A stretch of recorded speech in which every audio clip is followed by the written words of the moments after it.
the budget, of course. We expect the finance minister to be in the House just around the next 2 hours thereabouts to come and deliver government's financial statement or the budgets before Parliament. And genuinely, the expectations are high, even though experts and social commentators would say that Ghanaians also should be moderating their expectations. But with the previews, we have to speak to not only the experts, but also the MPs themselves. Of course, they have their own professional expertise and acumen. We have Kwame Agbodza here. He's a member of Parliament for Adaklu, and he's here. Thanks for joining me, Kwame.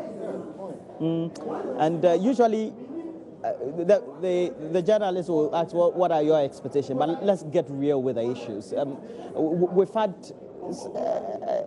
a year that has had various equilibrium, or let's say the impact has been of a nature in which we've had a high, a low, and generally the expectations in the public has been that we need to get out there and make sure we create the needed jobs, but also the promises of getting the social side ready would always be there.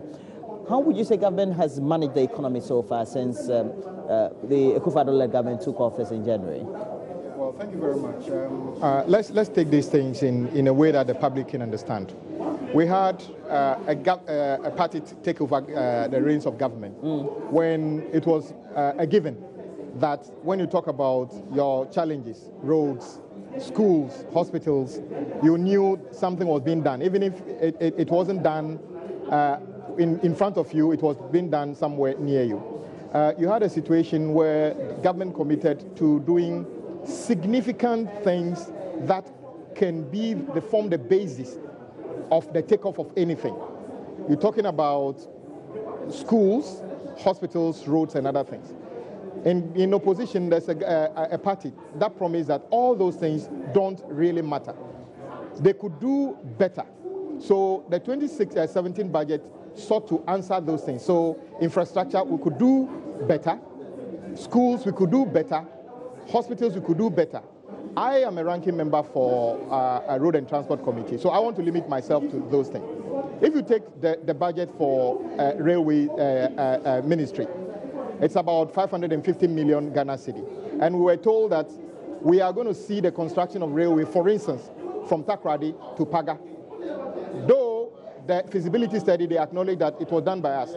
Today, we are aware that 550,000 million Ghana cedi, we don't even know even 100 million have been released. As we speak, not even a millimeter of railway have been built. In fact, the maintenance of existing railway has dipped. They couldn't even maintain it, leading to a couple of derailments that you saw. Two, if you come to the aviation sector, not a single new project was, in fact, the aviation ministry never came to Parliament to do anything at all, whether in terms of policy, in terms of ratification of any treaties, anything. But even the existing projects, we can only say that it's only the Terminal 3 project, which we started, that is ongoing. Whole airport project has stalled because, in fact, they just got paid, they paid the contractors only about 3 months ago. And now that they paid them, they've gone abroad to go and import things. But you will notice that the whole airport was supposed to receive the first flight in March this year. Now it's been postponed to next year. So nobody is working at the side there. Kumasi, the same, we passed the agreement to do phase 2, which is to expand the runway, extend the runway, expand terminal facilities. Nothing is being done. Tamale, the same way. Then they came out with the idea that the fact that they reduced 17.5% VAT on domestic airlines, that is all they can do for the aviation industry. Meanwhile, you and I know it's just a fraction of Ghanaians that benefit on that. So if you take it sector after sector, and the last one, which is the road sector, almost all roads projects in this country have stalled. The ministry is not paying. They haven't started 1 kilometer of any new road, apart from one big man who ordered the construction of a tunnel between this side of the motorway to, East Legon, so that he alone or other people will not stay in traffic. What do you mean by one big man? We are told that one person said he can't stand it, and he called the road minister and they did. But the point is that the viewers watching you and I today would ask themselves, the road projects that were being done in 2015, 2016, How is the status now? Almost all of them have stalled. And I keep saying that the singular decision by the chief executive of Cocoa Board to unilaterally stop those works under the pretext of, a review is an illegality. And I believe that before the end of this world, he must be cited for willfully causing financial loss to the state because it was unnecessary. Just like saying that there's a bad teacher. Mr. Agbodza, if government genuinely has concerns about how the structure of certain agreements have been, even the procurement processes or thereof, or not, even if they were not available, of how those contractors were selected and even subsequently the roads awarded, genuinely government has the right to do as we speak.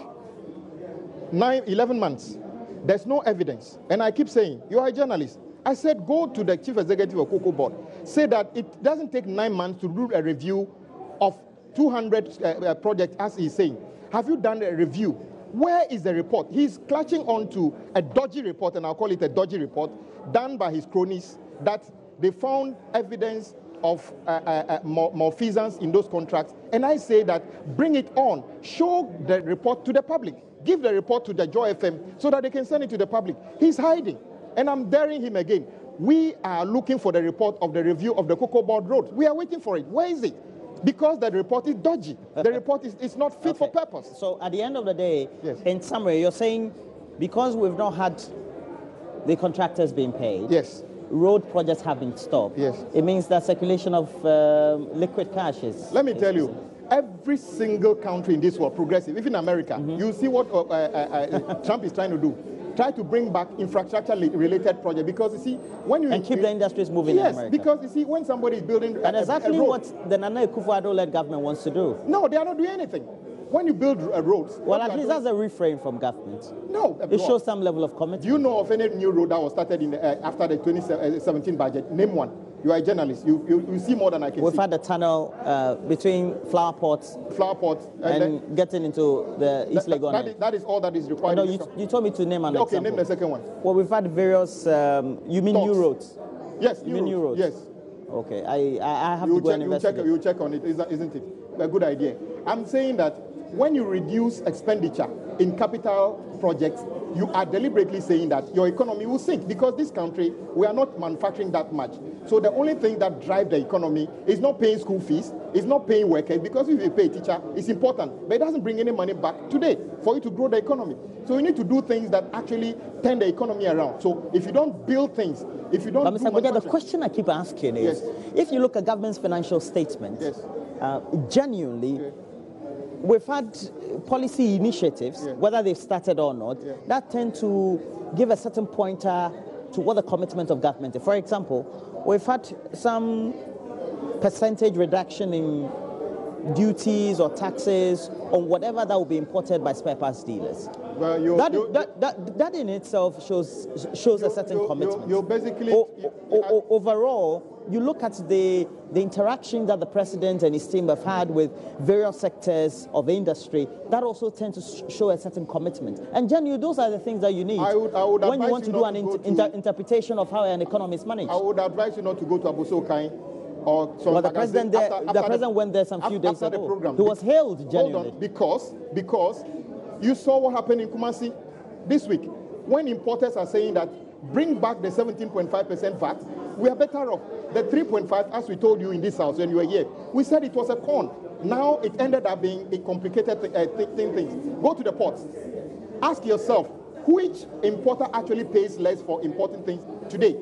We were doing better things. And I said, last time the president went to the Tema Port expansion, there has never been a project like that, even in our West African region. Massive. This project, the expansion will last us another 100 years. That is investment that Ghana can feed on for a long period of time. NPP, that's nothing. And the taxes you're talking about, if you reduce my taxes and I still pay more for rent, I still pay more for utilities, I still pay more for transportation, What is the essence of that reduction? It's cosmetic. No, but if there's a reduction, it means that you get to save. Save what? Save more to be able to spend on something else. Who in Adaklu has saved money because you reduced 17.5%? Perhaps you need to go ask your constituents. No, they don't. They don't. And you see, what my constituents expected was the completion of the road project that was started by the NDC. And all of them have been abandoned. Well, NPP is not doing anything about that. But we have to be realistic, Mr. Kwame Agbodza. Yes, you talk to the ordinary person on the street. Yes. They'll tell you that a policy initiative, for example, like paying bursaries or school fees for those parents who have their wards in first year of senior high school has come tremendously to reduce the burden of expenditure on their wards. Of course. That also means that it's cash saved. No, hold on. Who says that people's school fees were not being paid? Under the secondary education improvement project, even there were students in Adaklu secondary school. But not on the mass basis like we see the MPP doing. Look, yes, the numbers have increased from what was happening under the SABE to what is happening here. But still, two-thirds can't go to school because they are not benefiting, only first years. I'm not saying that they didn't, that wouldn't have, accrued as a benefit to anybody. I'm saying that alone doesn't grow the economy. If you and the NPP was not elected to do only one policy, just to do free SHS, because indeed this morning I had a call from the headmistress of my school. They can't find water. Where is your school? Adaklu Secondary School. They can't get water. We have to call the headmistress and ask her. They can't. You're sure what you're saying is authentic? Yes. So far, the headmistress called you and said they needed what? What did you say they needed? Water. The idea of NDC is that these are basic things. And indeed, you saw the pictures of our poor children sitting on top of blocks, sleeping rough, eating unwholesome food. But you can't tell me that over the last 10 years we've not had school children or even people who enter fresh senior high school. I have never. Please, occupying places that you're not supposed to, just because perhaps there are shortage of facility, there are shortage of beds, there are shortage of other facilities on the school compound. Yes. That's not new, is it? Yes, but not on this scale. This is deliberate. Okay, so you're talking about the magnitude. Yes, you know that there's a school that doesn't have dormitory, or they have a dormitory which is a project site, no windows, no doors. You put them in there, saying that we have rolled it out. And I'm saying that the bottom line, my brother, the production level of this country has dipped. There's nothing going on in this country that can create jobs. I remember the multitude of youth in this country that were thinking that what NDC was doing was not creating enough jobs. Where are the jobs that are being created today? 1 year into their government, nothing. Which jobs are being created? Apart from you sack people perceived to be NDC and then you bring NPP people on, nothing is going on. We can go on this trajectory that you can take a book, and that is what the finance minister is coming to do today. Take a book, read the nice things and say that we'll do this, 9 months. Look, it doesn't take 9 months to build one 6-unit classroom block, and not even a hen coop is being built in Adaklu as I speak. Nothing. So what is the essence of government? Well, they are ongoing projects. They are not even paying for them. Even the ones we're doing are not being paid for. Well, they are ongoing projects nonetheless.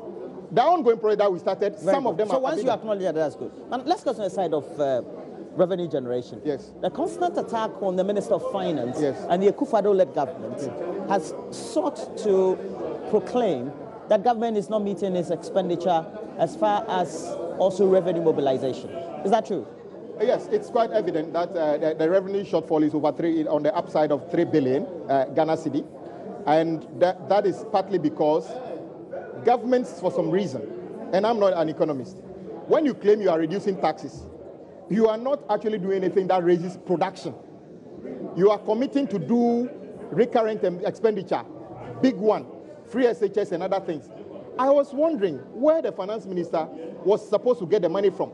Now you go cap in hand to IMF and World Bank to fund free SHS and other things. They are not going to do it. And I'm saying that the revenue shortfall, and it's also not about only the revenue shortfall, it's also about prioritization. If you dump 1.5 billion Ghana cedi at Flagstaff House so that you can spend it anyhow you want, and you give only about 60 million Ghana cedi to the ministry that supervises employment in this country, 60 million, thereabout, to Ministry of Employment and Labor Relations, and then 1.5 billion to Flagstaff House. So the job that will be created must be created in Flagstaff House, not at the Ministry of Labor Relations. You have to give different interpretations to that very assertion, because we know that we've had a convolution of various ministries that are... What is the point of putting the money to be used to buy cocoa under the ministry, under Flagstaff House? Why not the point? Why? Why? When we have Ministry of... The president said it makes genuine sense. Hold on. When you have Minister of Agri, what is the use of the Minister of Agri when the president needs to buy fertilizer instead of the Minister of Agri? When you need to dig dams, Minister of Agri, and then have the agency of, how do you call it, irrigation authority there, and you keep the money in Flagstaff. But you do agree that when you have a new policy initiative, even though you have a substantive ministry, you also need to tailor guide how the implementation is to go. No, I'll tell you why they did that. They just want to squander the money. And we are looking But that's not a fair Hold on. We are looking to see how that 1.5 billion was spent at Flagstaff House in this current budget. And I'm saying that though I have problems with the way even the Agri minister spends money, including yeah, we'll come to agree. Yeah, so don't take the wind out of my sail. I believe that it was a wrong thing. It was deliberately put there so that the government can manage. But that's not a fair comment. It is, because what else can they do? Can the president do better Agri than the Agri ministry with the expertise and that ministry? They can't. To dig a dam, I believe irrigation authority will do better. What is the point of Dr. Bawumia talking about digging the season to dig dams? In fact, it was as if when Dr. Nkrumah was building Akosombo Dam, he managed to stop the rains for what? How many years did we build the Akosombo Dam? Did the Nkrumah stop the rains in this country? Your constant criticism of government and the way it has managed revenue mobilization also shows that perhaps you don't appreciate the structure of the economy and where cash or income levels are, what they are, how they are spent, etc. No, I'm telling you for a fact. We have a definite ways of getting money in this country. The formal sector is taxed as much as possible, and then we get revenue from loans, grants, and other things. And I'm saying that none of these have picked up enough. And don't forget, yesterday in this house, we took another loan of over 37 million euros in this house. Anytime we are doing those things, Dr. Bawumia comes to sit at the front. Yesterday, surprisingly, he didn't come to sit at the front for us to take another loan, because this is a government led by people who are shouting on top of the roof that it is only a government that mismanages that goes to borrow. And your point of this submission my point is that the Akufo-Addo Bawumia government has failed to appreciate what governance is, and they've been caught up in a situation that instead of them coming to tell the truth that we got it wrong, let's realign the things, they are pretending to apply on.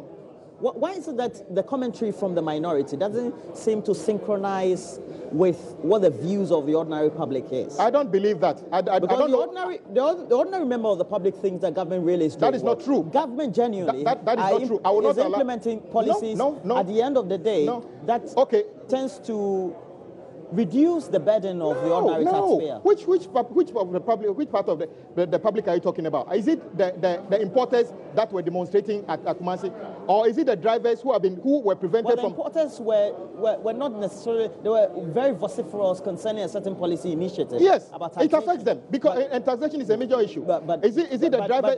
But it doesn't mean that the policy in itself. So what the finance ministry says is rather the interpretation and the implementation of that policy. Whose job is it? And I'm saying that if the importers are crying for that, the drivers are crying that the fuel prices have gone up, spare parts prices have gone up. Who exactly are you? JoyNews.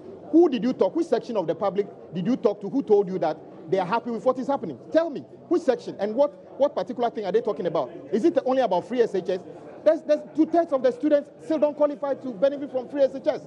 The contractors are not being paid. So the contractors are not being paid. They are laying off people. It means they are owing the cement seller, they are owing the banks, they are owing the guy who has got one tipper truck who is carrying sand from somewhere. So actually, productivity is going down. And I'm saying that I am not aware of any sector of this economy that is booming. I'm not aware of any sector of the economy that is working properly. Tell me one sector which is working properly. Is it manufacturing? Is it manufacturing? Is it agriculture? Which sector is working well? Tell me. You are a journalist. You go around more than me. Which sector of this economy has worked better? In fact, I expect government probably to reduce even expenditure, and that will be even detrimental to this country. You understand? So I don't know of any sector that is working the way it should work. I'm not sure we are on the right trajectory. But at the end of the day. Yeah.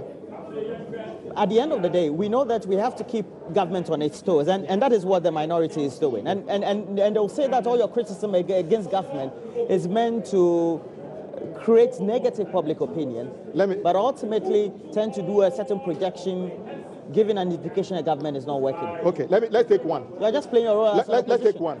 Dr. Bawumia knew nothing. Let me give you. Dr. Bawumia knew nothing about the paperless. That paperless thing was almost effective. He came to launch it. I would have been happy if he says that, okay, we've launched something that was already done. He pretended it was his baby and other thing. Well, you cannot say the government has not given credit to whatever has been done before government came to me. I'm not because aware. We all know governance is a continuum. Yeah, I agree. But you take credit for something that you don't actually do. And I'm saying that if you take the transport industry or the transport sector, exactly what has government done so far? The Tamaport project, the Takrady, all those projects are existing projects. Exactly what have they done? The paperless has nothing to do with anything. But you fail to acknowledge that the government is just 9 months or so in office. Yes, so why don't they acknowledge that? They are the ones pretending that they have done this. Who is not acknowledging that? The government says they've done paperless, and we have to remind them, you haven't done it. You haven't done anything about that. You see, it would have been easier. Look, and I tell you a fact. NDC, we promised one-term premium before. You remember about that? One-term premium for NHIs. Didn't we? We promised. When we came to government, we realized that it was problematic. What did we do? We told the people of this country the truth that it is problematic. We won't do it. The public took us for the right. They thought it was the right thing. If you can't do it, tell the truth. You don't promise things that you know are not necessarily going to help, and you go ahead and do it, and then pretend that everybody should. Mr. Kwame Agbodza, we have to leave you. I'm told that you have a lot more work to do in the chamber. Yes. But we've been speaking to Mr. Kwame Agbodza. Honorable Kwame Agbodza is a member of Parliament for Adaklu. But in the meantime, he has to leave us. We will be joined by the technical economic advisor to the office of the Vice President of the Republic of Ghana, and Dr. Gideon Wako has joined us. Good morning to you. How are you? Good, Roland, and you? Well, and I know that it's a big day for government. It's a second budget that the Akufo-Addo-led government will be reading. But we know that we need to take a cursory look at how the financial year has gone. What will be your best description of how the management has been so far? Yeah, I think good morning to our viewers. Technically, if I want to talk about the financial management of this government, I would say that the government has been able to restore and stabilize the economy. In fact, we had a restoration and stabilization of the Ghanaian economy. Now, that will be subjective, wouldn't it be? Because your critics constantly say that you haven't been able to meet your revenue target, not even within the various quarters of the financial year as you projected. And that ultimately has led to some effect on other expenditure. Yeah, I've been listening to the commentary by the minority, and the fact that the minority can only launch onto the revenue and the performance but not have anything critical to criticize this government of shows that government has done so well. Yes, revenue may underperform, and that's not the first time. Even in last year, they underperformed in their revenue when they were even implementing a lot of tax policies. We came into government with the thinking that the management of our economy, the focus must be shifted from taxation to production. And so we managed to cut about 14 different taxes. And so obviously as we're going forward, people were expecting that we will not even get money to do the things we are doing. What is important in the management of the economy is not just how much revenue you get, but also how much you put into judicious use, the little that you get. And that is actually the basic balance at our homes, that it is not how much you receive that determines whether you are a good manager of your finances, but rather how you put into proper use the little and the meager that you receive. And I'm telling you this, we went on the path of fiscal consolidation, i.e. trying to make sure that even if our revenues are not coming, we realign our expenditure to meet the revenue the revenues that are coming. And so going on fiscal consolidation, you realize that even when your revenues are falling short, your deficit may go up, expenditure may go up, inflation may go up. But ask yourself today, what is it that we did that even in the period or on the path of fiscal consolidation, we are still seeing increased growth, we are still seeing reduced inflation, we are still seeing reduced fiscal deficit. It tells you that the government is putting into proper use the little revenue that is coming. We have fallen below our revenue targets, like they did in 2016. They did even worse than ours. You're not spending in areas in which we can have circulation of liquidity. And as a result of that, you're spending on the social side. And ultimately, that will mean that demand and supply factors would always come in. And it will mean that inflation would always be go down ultimately, if you look at what factors really will influence the macro indicator. I would want to believe as a journalist you are not speaking your mind, you are speaking the minds of other people who have expressed similar concerns. Please. And I think if people pay attention to details, and that is the challenge I throw to the minority all the time, if they pay attention to details, they wouldn't be making such claims. If you think that government is not spending on productive sectors, like I told you, it doesn't happen. It is very, very uncommon to go on the path of fiscal consolidation and still grow your economy. We are going on a path of fiscal consolidation. The fact that we are spending little and growing the economy means that we are spending the little in high productive sectors. I'm telling you for that, and that is very. I'll come to you on that, and I'm not too deficient when it comes to the matters of the economy. So, but we have Dr. Clement Park. Dr. Clement Park is the Member of Parliament for Busa Sound. Had been their presidential staffer, but also is an academic. Somebody I know so well too. Thanks for joining me, Dr. Clement Park. And your constant criticism on government seem to be born out of the fact that, well, you're in opposition. So ultimately, harping on the fact that government is not being able to meet its revenues, but not constantly telling the citizenry that government has been able to consolidate the macroeconomic level of the economic management of Ghana. That seem not to be genuinely a good opposition, is it? Well, first of all, let me say good morning to you, good morning to viewers and to my constituents and my colleague. He's at where I used to be. Yes, I know. The only difference is that I was not an advisor to a vice president. Well, I was an errand boy in the Flagstaff House. Very well. But at least it's still the same environment. I'm actually here now as a member of parliament. Yes. Who knows? You know, sometimes the trappings of having higher responsibilities. You left the lecture hall, came here. You see, yeah, so you might end up where I am. To work in government. You never know. But it's just but on the more serious note, I mean, it is not the wish of anyone to see our nation not make progress. I think it is always about a contest of ideas, and then to also try and critique and help government to be able to deliver on its promises. So as an opposition, yes, we acknowledge that there is work to be done.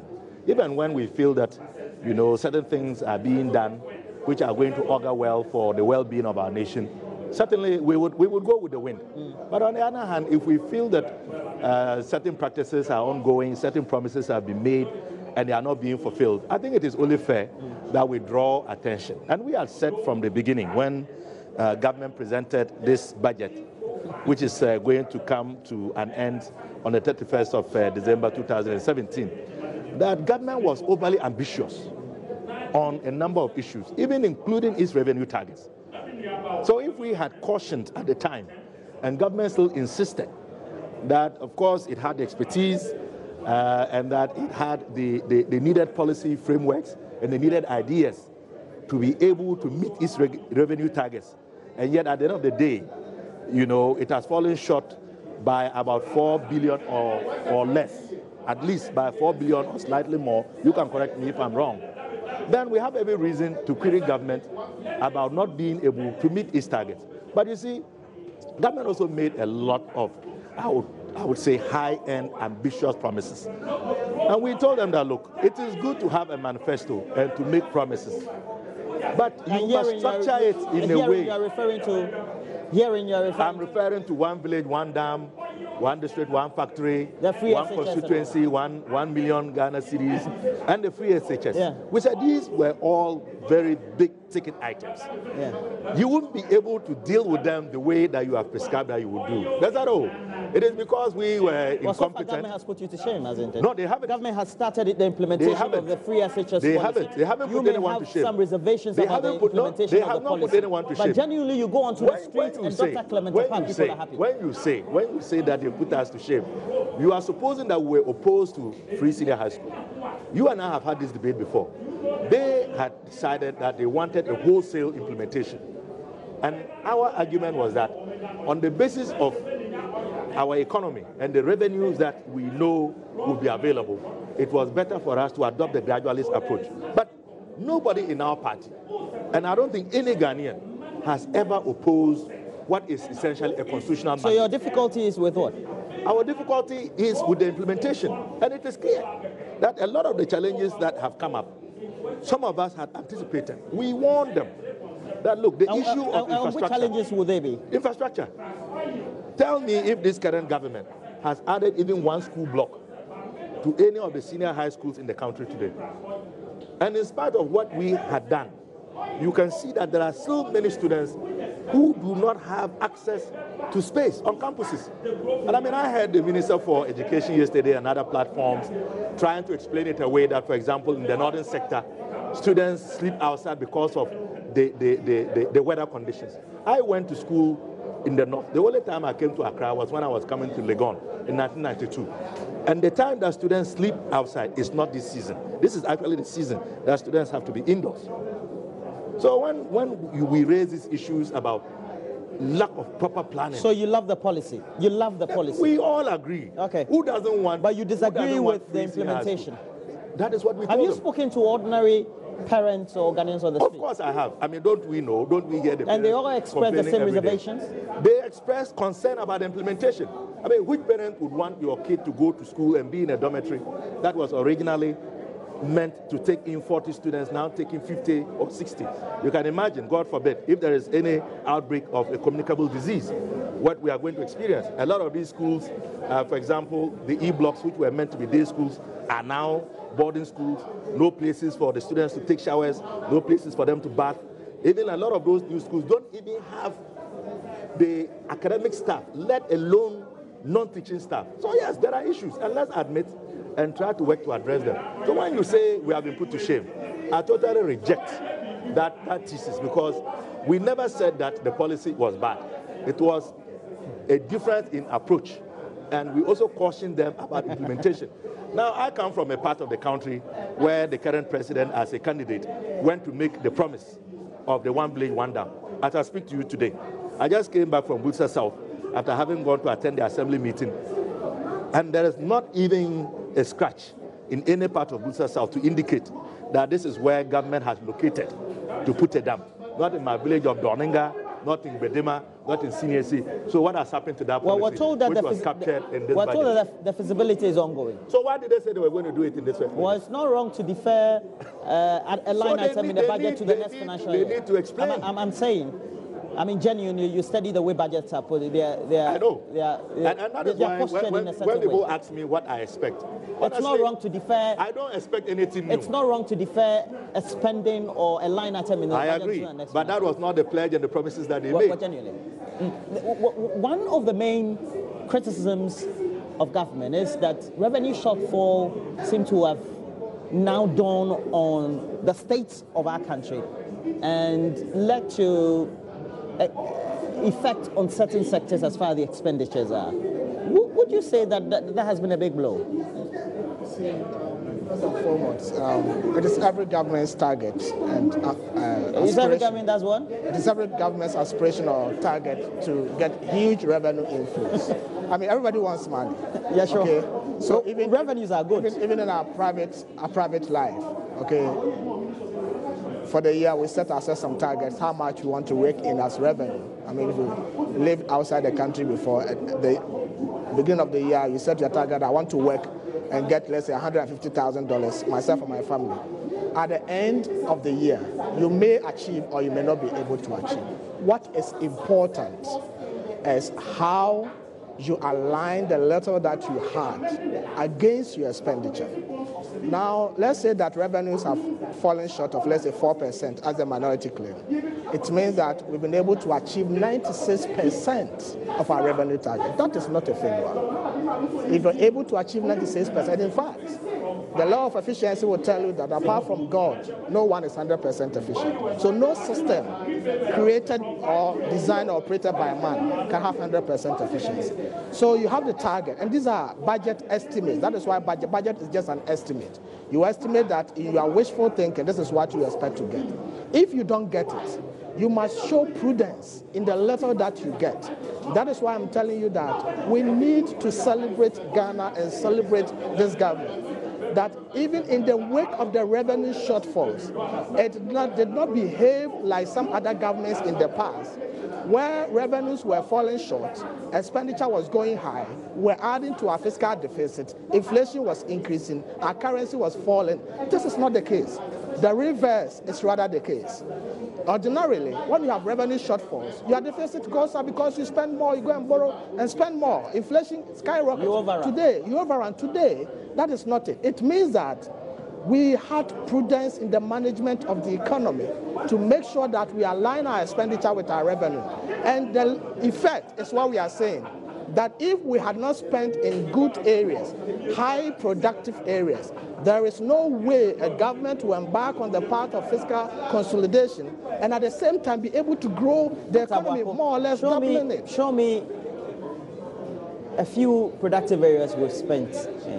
So you see, government has, through the expenditure or the budget line, committed resources to areas that will help spur growth. I don't think anybody is trying to say that when we try to develop our human capacity, we are not trying to spur growth, okay? But that's in the medium to long term. No, but we have started, okay? And so the effect of that, I'm talking about the outcomes you realize in the medium to long term. No. So I'm saying, tell me which sectors productively we've spent. Sectors we have spent productively? Yes. Yeah, we've committed resources to make sure we develop the human capacity of this country. Which is tied to which policy? The free senior high school that we are doing, and I don't think you want to say it doesn't. It's not. We've committed resources to the oil sector, where there were new oil funds, and so we had to push in resources to make sure that we get production. We committed money financing to the energy sector.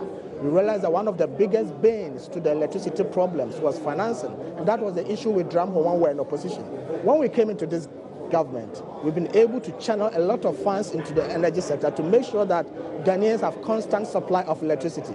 And once you're able to supply electricity on a constant basis, production increases and the economy expands. That was a huge policy decision by government to make sure that the money that comes in, we channel a chunk of it into the energy sector to make sure that we get electricity to power our generators, to produce and also export and all of that. So these are some of the policy initiatives government have taken, and they are yielding good results. That is why we are seeing the kind of growth that we are seeing. You're telling that, won't you? Well, it's obvious that I was telling that. Look, if you are to truly measure the conditions, you must ask the honorable. And I tell you the truth, that you know for a fact that even institutions like the AGI, the Importers and Exporters Association, now even I hear some of the traders at Abosokai. Quite recently, I was just reading a story on some association of traders in the Ashanti region, all up in arms, complaining. It's actually the capital command. That is it, complaining about conditions and the fact that they continue to pay higher taxes. Complaining about the introduction of the 3% rate. And you know I'm in court on that issue, as a matter of fact. And then the 3% flat rate is higher than the 17%. No, but there are companies paying the 17 and the 3%. And we're told about the production, those who are at the production side are paying the 17.5%. Well, and we're told that by the Finance Ministry is more got to do with the interpretation and the implementation of the policy than anything. Well, that in itself is a failure on the side of the Finance Ministry and GRA. But if you're introducing a new tax policy, one would have thought that at least the stakeholders and the industry players who are going to have to deal with it certainly would be properly oriented and educated. But the truth is that you are dealing with these groups who are also experts. The AGI is not a Dr. Park. I'm sure there are big, well-renowned, recognized business persons in Ghana who are members of the AGI, by the Importers and Exporters Association. Are not overwhelming, are they? Well, the point is that these are sporadic or pockets. It has always been that way. It has always been that way. Every government comes, you do your best. But we also have a responsibility to point out where we think that there are shortfalls. And that is the work of an effective opposition and a minority. And the point I am making is this. The campaign promises of making sure that at least cost of electricity is cheaper than rent. Has it been fulfilled? Well, as far as I am aware, people are still complaining. We had a promise of ensuring. Wait and see the budget. You see why I can't speak much. I can only dwell on what I have. He knows what is in the upcoming budget. I don't know. We're also dwelling so on until I get the details. We're also dwelling on what has transpired within. Exactly, but he is saying, the point I'm raising, he is saying that I should wait and see. Which means that they acknowledge that this is an issue. And perhaps they have put in place the right mechanisms to address that in the coming budget. Sorry for calling you Mr. Dr. Bwako, when it comes to the politics of the economy and the interpretation of what the statements were on the campaign platforms and what the realities are, they seem to have hit government hard. The constant criticism against the John Mahama-led government was that, well, we had tariffs on electricity for the ordinary domestic consumer up the roofs, some segregation of industry for special treatment was not made, and so industry was suffering, etc. We haven't seen that drastic change. You see, Roland, this government has a 4-year mandate. We have just spent. I'm coming. We've just spent 7 months of our first budget. In the first budget, government made an attempt to bring the tariffs on electricity and some energy sectors down, and Ghanaians should appreciate that. Hitherto, they didn't have it. We managed to reduce the street electrification charges and other tariffs on energy and electricity. 7 months down the line, government is coming up with a second budget. And if I can remember, this is the first time in so many decades that we are seeing government pronouncing reduction of electricity tariffs in the budget. So I think we ought to appreciate this. Government has 4 years. We started from day one. We made sure we cut some of the electricity tariffs somewhere. It was not sufficient. Ghanaians complained. As a listening government, we are there for the people. If there are no problems, government has no business being in government.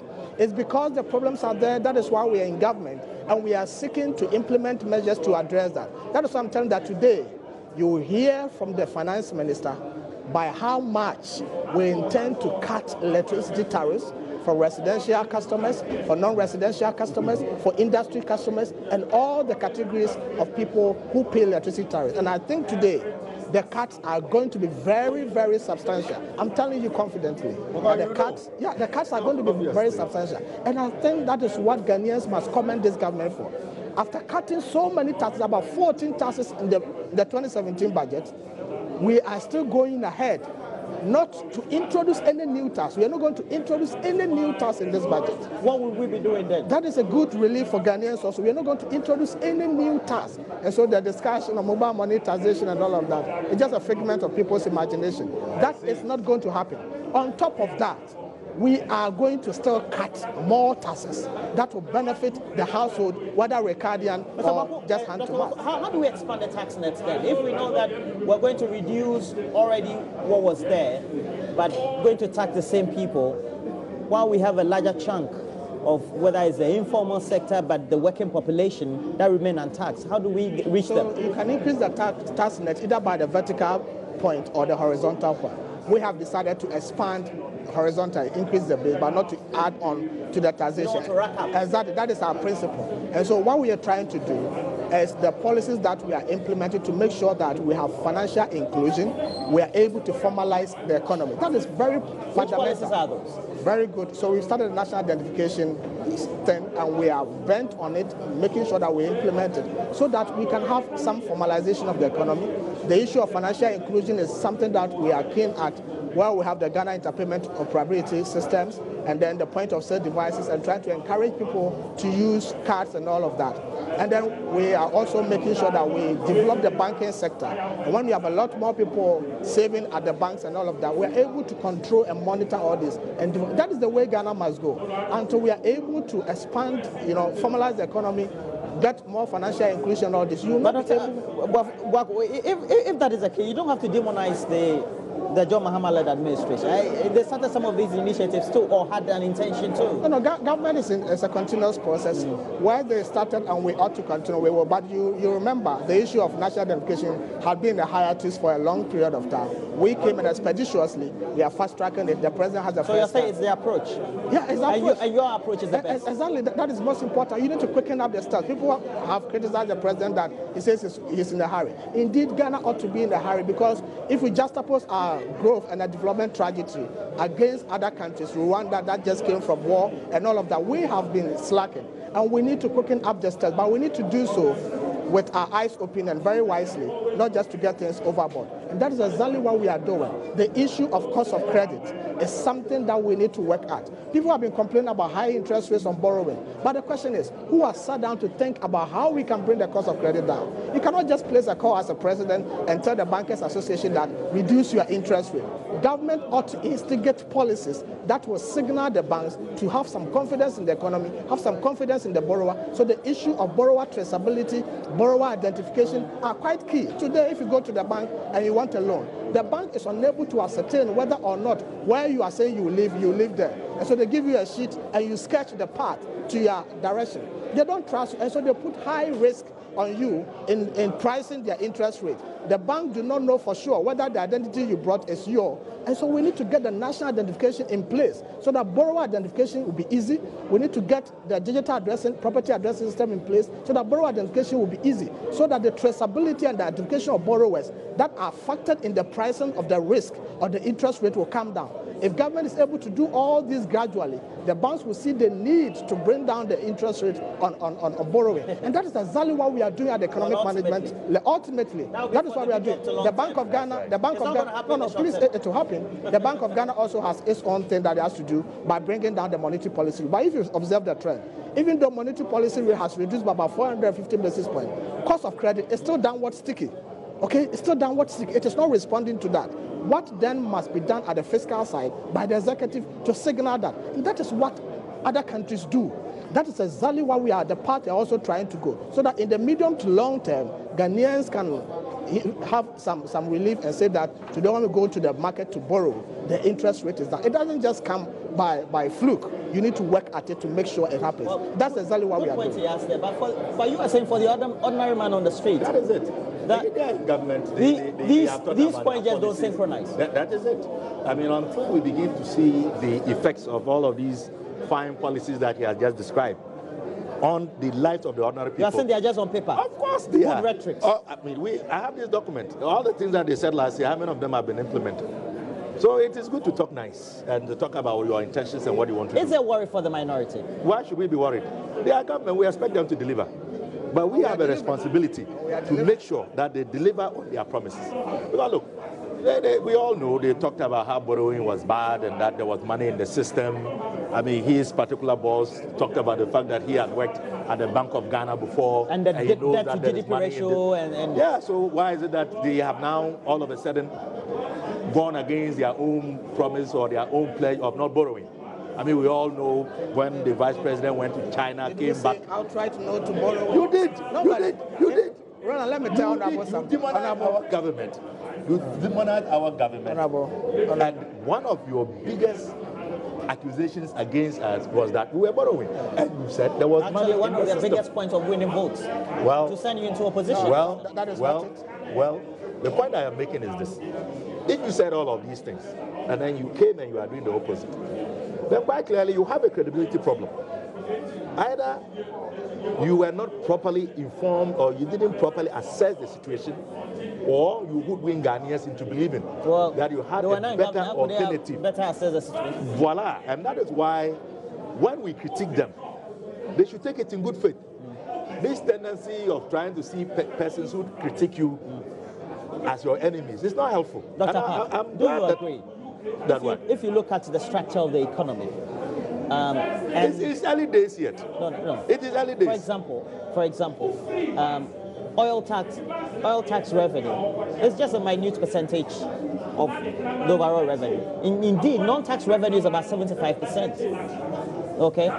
Now, at the end of the day, how can genuinely government meet its target if perhaps it doesn't implement the policies that will show up in the street and make sure the other relativities within the economy also tend to show up? You see, there are many ways of stimulating the economy. And that will take time, don't you agree? Yeah, we know that every government usually has so why are you on the back of short, government medium, and long-term program?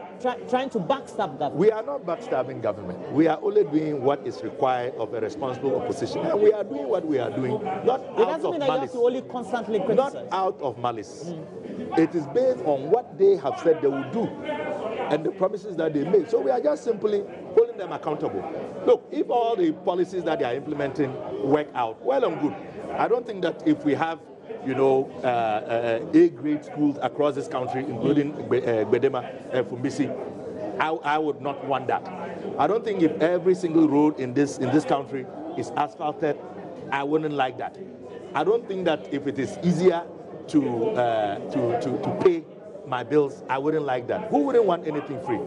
But the fact of the matter is that that is not the way the world works. And to be able to spend, you must generate the revenue. So if you say that you are going to cut taxes, which you did, and you are going to do again, and yet you are counting all of these high-ticket expenditure items, why would you be surprised if you don't meet your revenue target? So you are worried? Why would you be surprised if you don't meet your revenue target? And you see, the other thing I want to say is this. I am very eager to find out whether there's going to be any spending on fiscal infrastructure. Because, I mean, he would say maybe this budget has been in existence for 7 months, but we believe that government has been in office for 11 months going to 1 year. Tell me what fiscal infrastructure project this government has initiated. Similar to the no road, no school building. I mean, you tell me. If you know of any, let me know. Similar packages for the private sector. And that is what Obama did. Would you say that for what has been itemized in the budget, we've been able to give that leverage to the private sector to take off from where we were slacking, so to speak? Yeah, exactly. So the stimulus package is on course. The ministry that is responsible for that is Ministry of Trade and Industry. Have done a good job. I've listened to a few people who have said that 7 months is too long not to have dispensed the cash. But that is a good thing, rather, that this government is not seeking to dole out the money to party functionaries. Please. It would have been easier. And in this regard, you mean? Which of the vehicles are you talking about? There have been proper selection processes that is fair, that is transparent, that shows no biases towards people who have persuasions towards the ruling government. And so the process has been fair. We've gone through the selection process, and about 100 of them have been selected. Government is going to start dispensing. Now, on the fiscal infrastructure, my good friend is talking about, wait and see what is going to be in the budget. The affordable housing. See, this is my problem. No, but I'm constrained. That so is, so I'm giving you the information. It is good that you ask, but because we have the answers, we will not sit down quiet. We will give you the answers. So I'm telling you that the affordable housing project that you abandoned in 8 years, you're going to see action on them. Which of them? The one about Teman and Sokoribampo? The minister will give you the details. I don't want to take the one out of the sale. So you're going to see that. And then you're also going to see that some key major roads, including your area, and I have a road in your constituency that is going to be done. No matter what, that road is going to be constructed, because we have targeted those roads under the agric plan that is going to be mentioned. I don't want to give you the name, the exact name of that plan. Minister, planting for food and no, Minister, there's a new one. There's a new one that the minister is going to mention. There's an agriculture plan that the minister is going to mention, and under that agriculture plan, we've earmarked some roads that are quite useful in the agriculture sector, and government is committed to do. The president has given his word that no matter what, these roads ought to be constructed. Of course, once we started a free senior high school, there have been issues of accommodation and space at the senior high schools, which is normal. It happens all the time, and government is not oblivious of this. So government has also earmarked funds to make sure that we expand our senior high schools. And you know, President Kufuor's area started a project of model senior high schools. What about 48 of them were completed? 8 years in power, we did not see any influence by this government in that area. We saw the building of new senior high school. Well, as to whether that was the prudent thing to do or not, that is also another thing. You're saying that building of schools is bad? Nobody is saying it is bad. The fact that you want to buy shirts does not mean buying of shirt is bad. But you need to know what shirt you are buying, where you are buying, what time you are buying, what financial resources you have. So this government is also going to make sure that at the senior high schools, we expand infrastructure to make sure that the teeming Ghanaian young people who will be going to school next year are also well accommodated in our schools. So whatever government ought to do in the infrastructure sector to make sure that the infrastructure contribution to GDP increases. And mind you, this year the industrial contribution to GDP has gone up so much. By end of September, it was around 19.3%. Last year, it was in the negative. So it tells you that this government is doing so well and the figures point out to that direction. And that is the comfort that we have as a government, that the things we are doing are beginning to yield positive results. And going forward, we want to have that. We're making sure we do what Ghanaians want. And so we want Ghanaians to keep faith with us. Ghanaians to keep faith with us, because even in our constrained revenue targets, we are still able to get money to pay more than half of the debt that was at the National Health Insurance Scheme Authority. And today, the issue of health insurance in shambles, you don't hear about it. In our constrained revenue targets, we're still able to get money to pay fully for the free senior high school. I'm telling you today that government has paid every dime that ought to go for the free senior high school. There is no shortage. There is no delay. Some schools that don't have. There is no. Government has increased the capitation grant to this year. You haven't heard any school complaining about lack of. I just want to draw your attention. There are some schools that don't have some of the bursaries. What bursaries? The allocations for the senior high school. The free senior high school, then maybe due to technical issues. Government from the finance ministry has released all the money. We haven't had any issue about capitation grant at the basic level, where teachers say we don't have chalks, and for that matter, if the second lady goes to deliver computers, they say we don't need computers, we rather need chalks. This has not happened under this government. So in our constrained revenue targets and mobilization, government has made sure key sectors of the economy that need urgent attention, government has been able to cater for that. And these expenditures go to benefit the ordinary people in this country, the downtrodden, my fathers and my mothers in the village, the people who hitherto cannot have that economic emancipation. We are emancipating them economically. The livelihood empowerment against poverty program is ongoing, and the releases are going on time. And I tell you, this is fantastic. It has never happened in the first step of every government. Government's objective is to appeal to the eyes of the ordinary person. If by government, in local parlance, you are doing for full respect. If by government making sure that it takes the burden of school fees from parents who are hitherto poor will be construed as doing eye service, I leave it to the conscience of the people of this country. No, but Roland, God made a point that I thought that the reverse of that point was also relevant to restate. And I speak about this stimulus package that government had promised, and of course, think about it. If a company is in distress, is under pressure, is having challenges, and you are going to wait all this time to give it a lifeline, wouldn't it be dead and gone by the time that it gets the needed package? No. We did the promise, and you gave a timeline. So the point I'm making is that they did not die in the many years they were in. I got your point. I know, So if the companies were really in dire need and had collapsed, comatose, and needed to be resuscitated, do you have to wait for 8 months let me give you to go and revive them? Roland, you know that the two banks that It's not a collapse 2 years before the MPP. Exactly. No. More than that. No, it isn't the case. Simple analogy. All right. You know that, Doc, when you are sick, and there's no hope of a doctor closer to you, the sickness aggravates. But once you get closer to the hospital, certainly we are not in that dire of a need. If not, they wouldn't survive till today. All right. So we have to take a break. We've had here Dr. Clement Park, his Member of Parliament for Busa South, is an academic, I should say, but also a former presidential staffer, but also a technical economic advisor to the office of the Vice President, Dr. Mahamudu Bawumia, is Dr. Gideon Boako. Dr. Gideon Boako, thanks for joining us. It's been great having you here, but we have to take a break. You're still watching live broadcast from Parliament, in which we're waiting for the Finance Minister, Ken Ofori-Atta, to come deliver government statement or budget and economic outlook for the 2018 financial year, and we hope that you're going to, or you have been enjoying the conversation so far. But please, you can get interactive. On Facebook, we have our page or our channel there. It's where we stream live. JoyNews on TV is the name of our page on Facebook. Please also go look for our Twitter handle at JoyNews on TV, and we have a channel on YouTube. That's a good thing and the good part about it. And please go look for My Joy Online TV. We have to take a break.